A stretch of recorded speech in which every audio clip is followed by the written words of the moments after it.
Il est 15 heures. Merci si vous nous rejoignez sur Télé Djibouti pour suivre cette édition de la mi-journée. Les titres de l'actualité.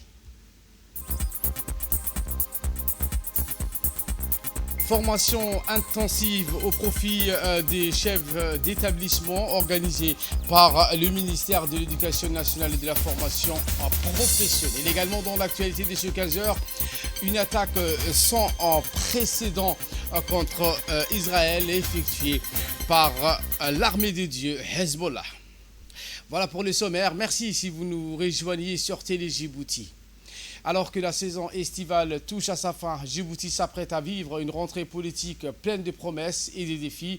Les acteurs politiques, après un été de réflexion et de préparation, reviennent sur le devant de la scène, prêts à engager le pays dans une nouvelle dynamique. La rentrée pour l'année 2024-2025 s'annonce comme un moment crucial où les décisions prises auront un impact majeur sur l'avenir de la nation.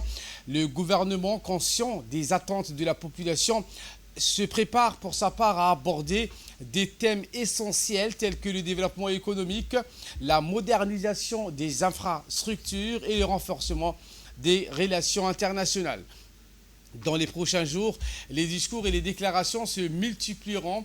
Les annonces attendues porteront sur des projets ambitieux visant donc à consolider les acquis, mais aussi de renforcer la position de Djibouti en tant que hub stratégique dans la région. Les discussions autour de la souveraineté nationale, la diversification économique et le rayonnement de Djibouti sur la scène internationale seront également au cœur des débats. Les enjeux sont nombreux, mais les membres du gouvernement sont déterminés à faire de cette rentrée un tournant décisif. Et voilà qui nous ramène de parler de cette réunion ministérielle de la TICAT.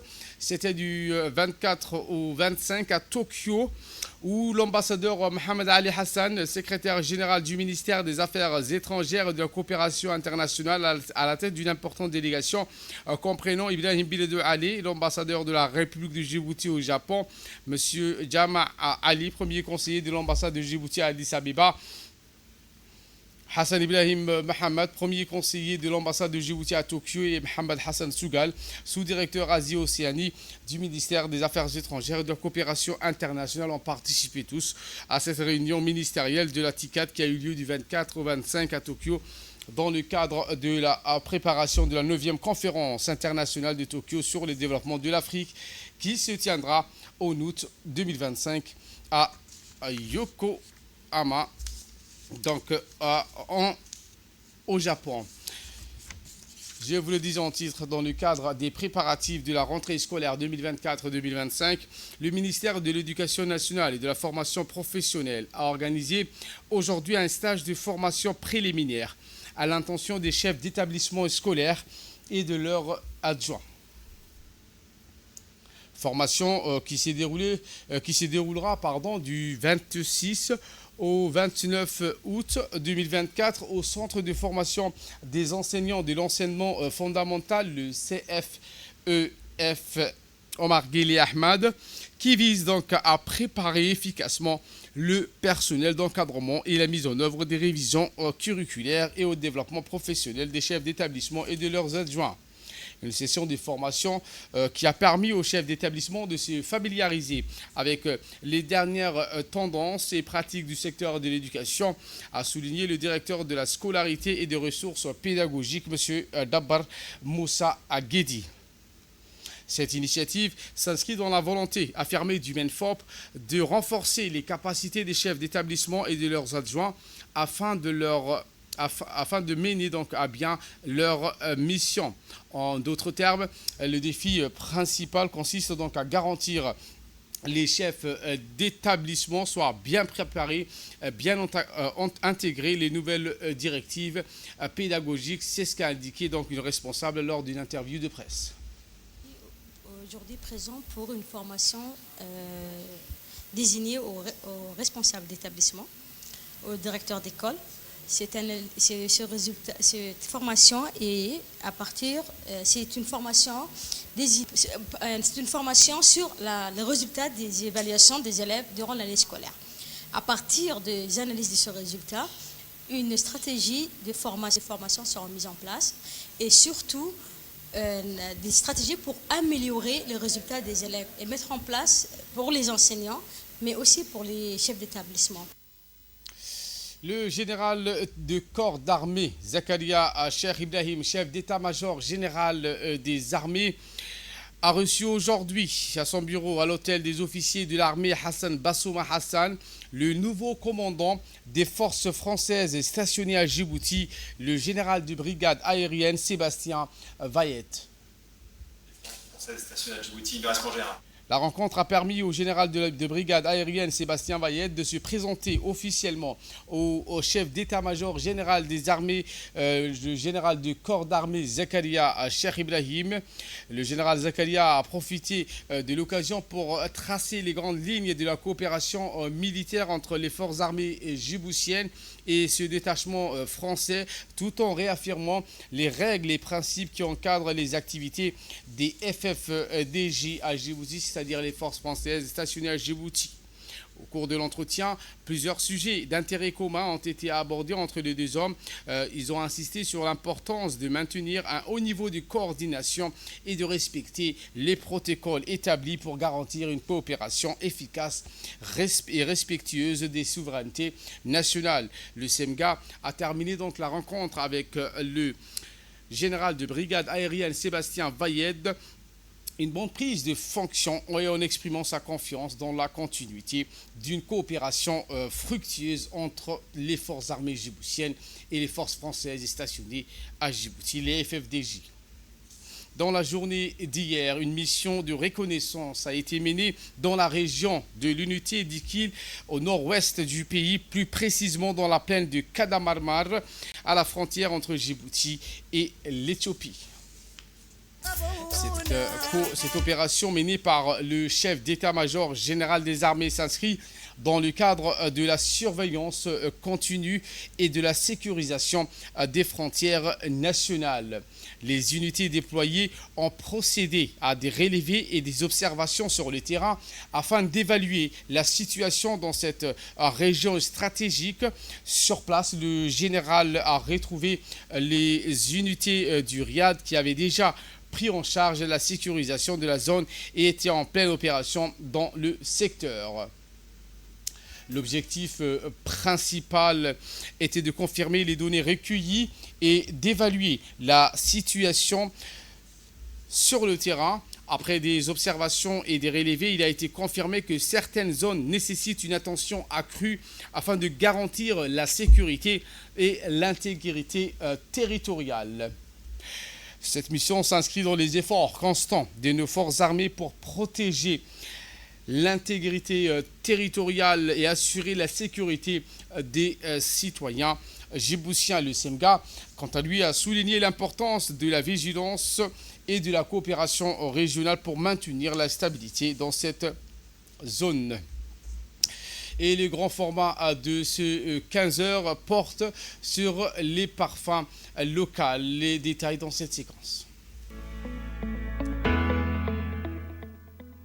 Depuis quelques années, le cœur de la ville affiche une croissance positive. Djibouti est en pleine mutation. Certaines avenues alignent les restaurants et des nouveaux magasins qui sont bondés toute la soirée. L'apparition de nouveaux magasins a changé le visage du centre-ville aux alentours du mythique restaurant Nil Bleu. Arrivé dans cette rue qui donne direct sur la mosquée Hamoudi inonde les effluves enivrants de différentes odeurs de parfums qui flottent dans l'air et chatouillent les narines de tous les passants. Un véritable délice pour les sens, une curiosité qui pique toute personne à rentrer dans ces magasins. Sur les étagères se bousculent des flacons d'alchimistes qui renferment des odeurs puissantes, des mélanges subtils d'huile et d'arômes qui fusionnent avec des bois de santal, bois d'agar, d'acacia, du musc, du oud, mais aussi des fleurs. في الحقيقة أكثر المعطرات التي لها كثافة يعني مثلا سوق شراء. La plupart des parfums que les clients achètent massivement sont de parfums corporels. Et cela varie aussi entre la saison chaude et fraîche. Durant ces périodes, les gens viennent s'est procuré de différents parfums à base des mélanges qu'ils ont eux-mêmes faits, que cela soit du oud ou bokhour. C'est une nouvelle tendance qui fait son chemin depuis quelques années. Une autre façon de vendre, faire ses propres mélanges entre ses odeurs, du oud d'Arabie avec de la rose et bien d'autres. Cela fait partie de l'expérience, en d'autres termes, mélanger et assortir les parfums pour créer son propre parfum unique.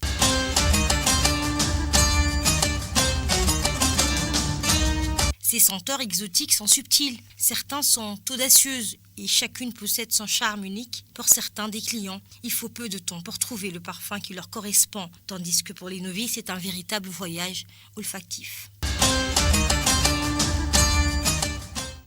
Ces parfums traditionnels vendus s'appellent atar, qui ne contiennent pas de la composante d'alcool, comme les parfums venus des grandes marques. Mais ici, c'est le oud et le bakhol, comme ils m'ont appelé en sang, qui sont très prisés.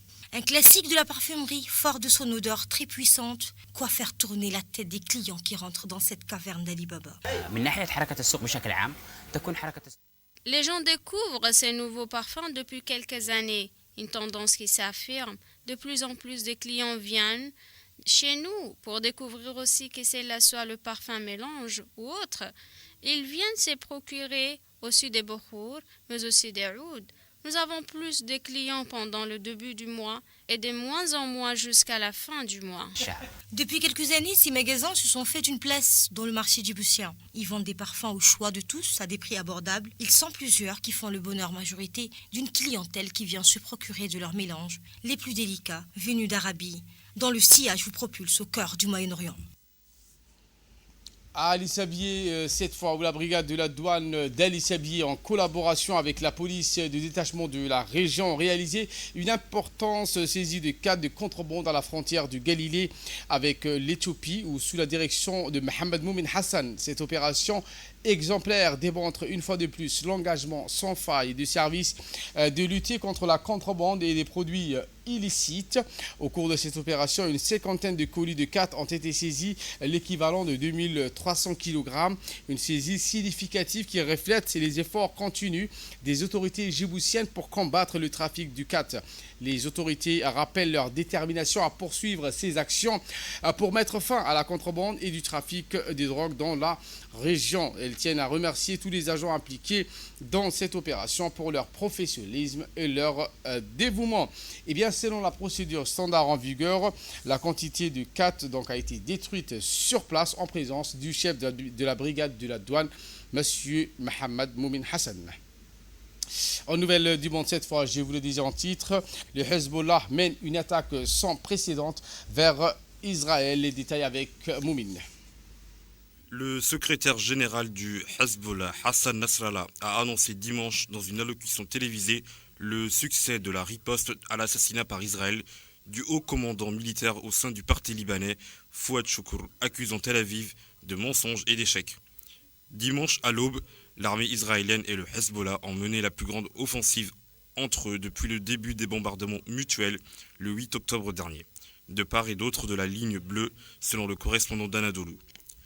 Nous avons fixé la base de Gilio, base de renseignement militaire, comme cible principale de notre opération.